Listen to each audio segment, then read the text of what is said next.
let it had been me be that 5-year-old. Let it had been me. Let my mama, her, a white woman, call me an N-word. My mama would have went to that bitch house, knocked on her door, dragged her by that skinny little blonde ponytail, and turned her every which way but loose.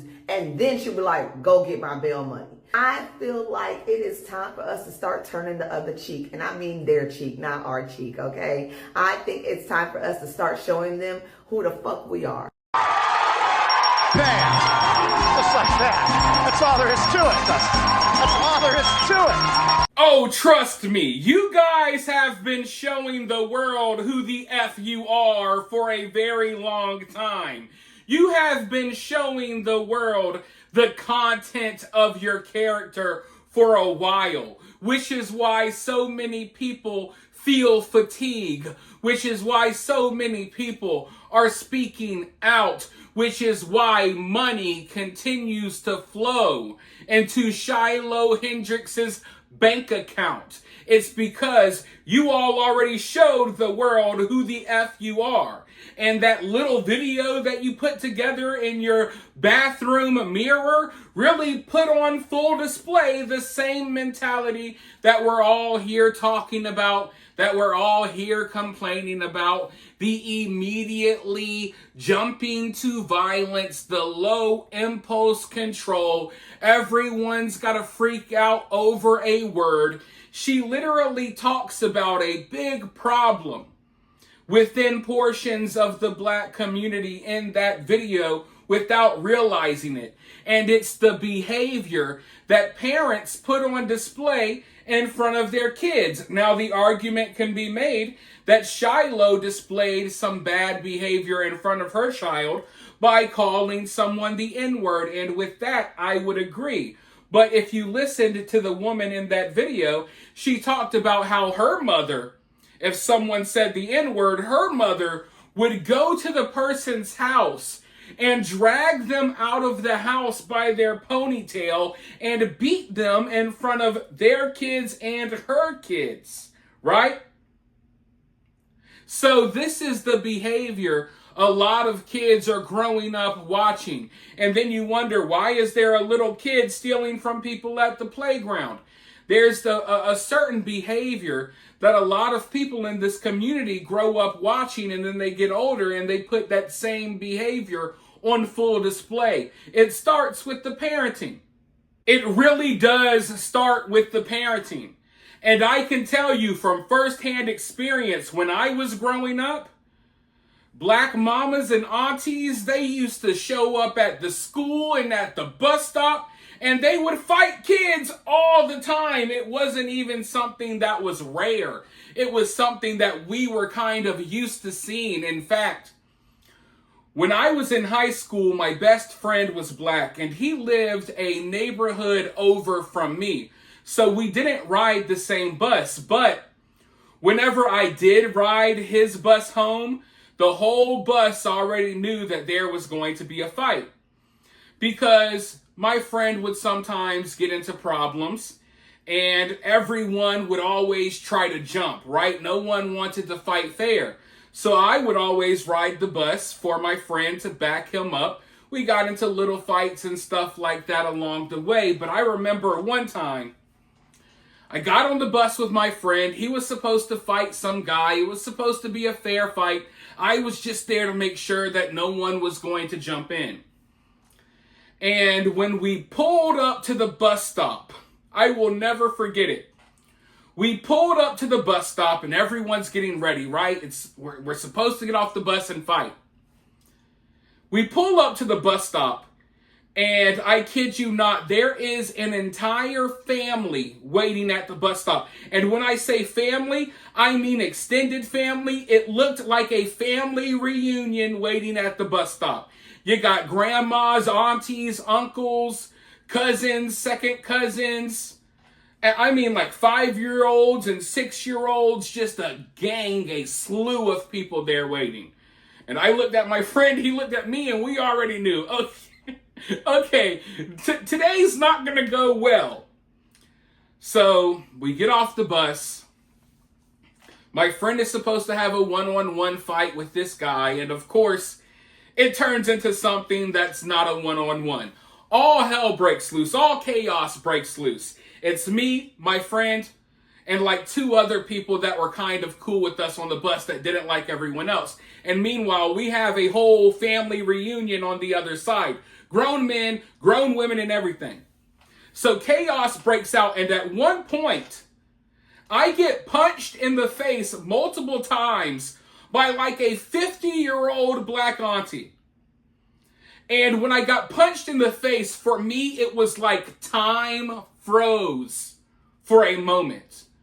Because as I was getting punched in the face by like this 50-something-year-old black lady, in my mind, I was just like, whoa. Like my family would never even fathom, would never even imagine being out here fighting 9th graders at the bus stop. My auntie would never find herself in a situation where she's at the bus stop fighting kids. But that's the behavior that comes from a portion of this community. So for them, it was totally normal for auntie to be out here fighting 9th graders. And because I was raised right, I didn't even hit the woman back. I didn't even hit the woman back. And here's the funny part. In the process of all of this fighting and chaos going on, there were little kids there that these people brought to watch the fight. And the little kids went around stealing stuff from everyone.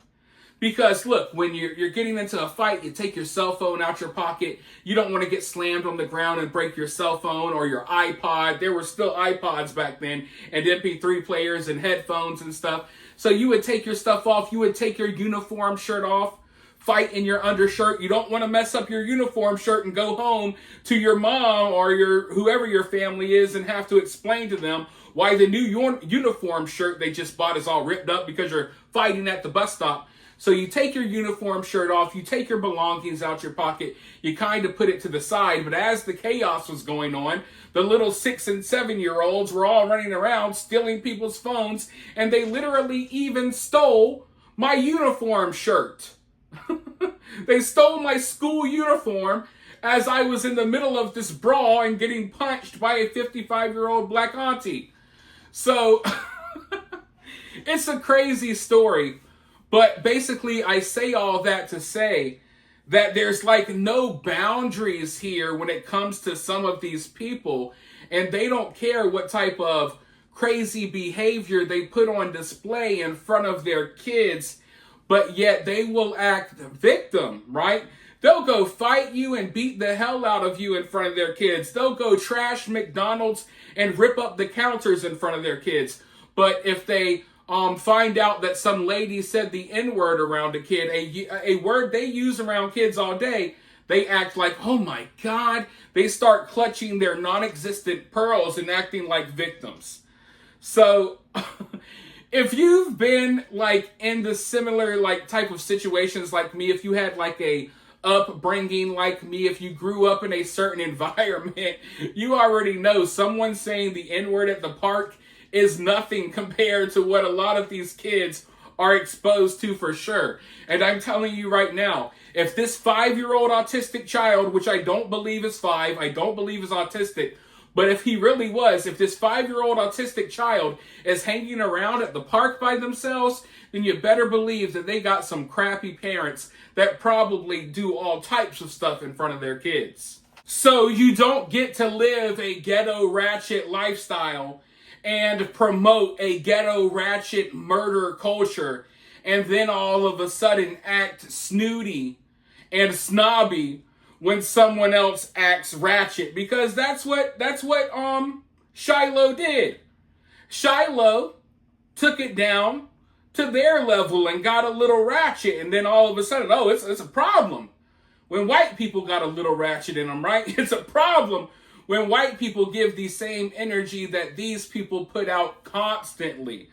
But with that being said, I got a clip that I want to go ahead and roll for you guys. But first, if you support the channel, if you like these videos, please consider supporting the channel in one of the many ways that you can support the channel. Now, you can support the channel for free. It's quick and easy. Like the video, share the video, comment, subscribe, ring the notification bell. But if you want to take your support one step further, you could donate via Cash App or Super Thanks. All donations are always appreciated, especially here on this platform where I'm not really appreciated, or at the very least, the things I say aren't appreciated. But with that being said, let's roll this clip and then I'll be right back with more thoughts. Shiloh Hendris should be able to raise money for her family to keep themselves safe. The same reason why the Anthony family got to keep themselves safe. And it's not like she took someone's life. There is freedom of speech. But yes, there is freedom of consequence. But I don't believe putting her family's safety at risk is the consequence. With that being said, the Rochester police are now trying to prosecute her, calling the video disgusting, and they actually want to charge her with a hate crime. As a person that watched that entire video, I don't think there was a hate crime. Whether you agree or disagree, leaking the person's social security number is not the way. But then again, they did that same thing to the Anthony family, according to them, which then needed $600,000 plus to get out of the city. The difference between the two is one took another person's life, the other one said a word. And that's actually a point that I've been meaning to touch on. You see, Karmelo Anthony's supporters claim that Karmelo and his family need all of this money because they're not safe and they need to relocate.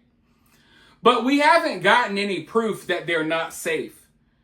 It's not like people are filming hundreds of videos and putting them on TikTok threatening Karmelo and his family. I've been covering this story very closely.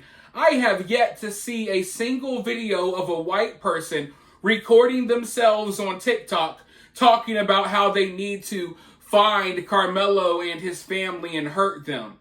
However, when it comes to Shiloh, TikTok is flooded with thousands of videos of black people calling for violence against Shiloh. When it comes to Karmelo Anthony's family, the local law enforcement already stated that they have no credible threats. They have received no credible threats, and that Karmelo's family haven't even called the police to report any threats. So Karmelo's family has been lying the whole time. Now, the one threat that they finally did report, it turned out it was kids playing with water guns.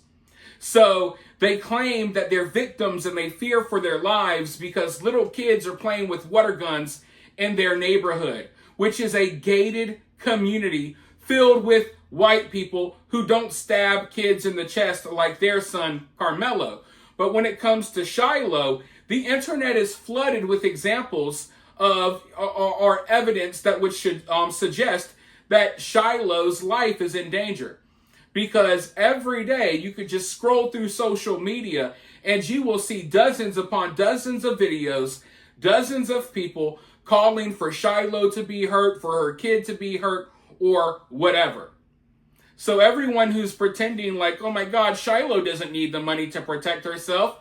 If Karmelo's family needs the money to protect them from little kids with water guns, then Shiloh needs the money to protect herself from a very ignorant and violent portion of the black community that is known, that has a track record for being violent and hurting people and hurting little white kids and what have you. So if anyone's in any real danger here, it's not Karmelo's family, it's definitely Shiloh Hendrix. But with that being said, you guys let me know what you think about that down in the comments below. While you're down there, hit that thumbs up, hit that subscribe, ring that notification bell, and I'll talk to you all very soon in the next one.